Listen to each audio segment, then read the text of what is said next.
Very early in the morning, the leading priests, the elders, and the teachers of religious law, the entire high council, met to discuss their next step. They bound Jesus, led him away, and took him to Pilate, the Roman governor. Pilate asked Jesus, "Are you the king of the Jews?" Jesus replied, "You have said it." Then the leading priests kept accusing him of many crimes, and Pilate asked him, "Aren't you going to answer them? What about all these charges they are bringing against you?" But Jesus said nothing, much to Pilate's surprise. Now it was the governor's custom each year during the Passover celebration to release one prisoner, any one the people requested. One of the prisoners at that time was Barabbas, a revolutionary who had committed murder in an uprising. The crowd went to Pilate and asked him to release a prisoner as usual.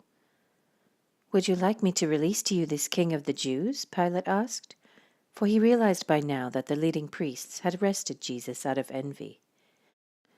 But at this point, the leading priests stirred up the crowd to demand the release of Barabbas instead of Jesus. Pilate asked them, "Then what should I do with this man you call the king of the Jews?" They shouted back, "Crucify him." "Why?" Pilate demanded. "What crime has he committed?" But the mob roared even louder, "Crucify him!" So to pacify the crowd, Pilate released Barabbas to them. He ordered Jesus flogged with a lead-tipped whip, then turned him over to the Roman soldiers to be crucified. The soldiers took Jesus into the courtyard of the governor's headquarters, called the Praetorium, and called out the entire regiment. They dressed him in purple robe, and they wove thorn branches into a crown and put it on his head. Then they saluted him and taunted, "Hail, King of the Jews!" And they struck him on the head with a reed stick, spit on him, and dropped to their knees in mock worship. When they were finally tired of mocking him, they took off the purple robe and put his own clothes on him again. Then they led him away to be crucified.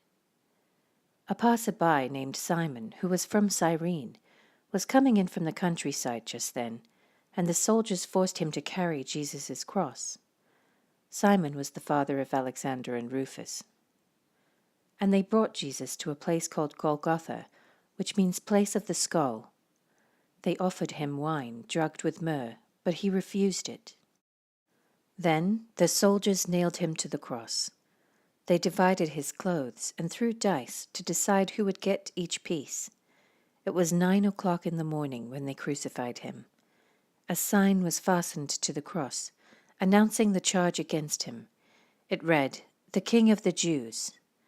2 revolutionaries were crucified with him, one on his right and one on his left. The people passing by shouted abuse, shaking their heads in mockery. "Ha! Look at you now," they yelled at him. "You said you were going to destroy the temple and rebuild it in 3 days.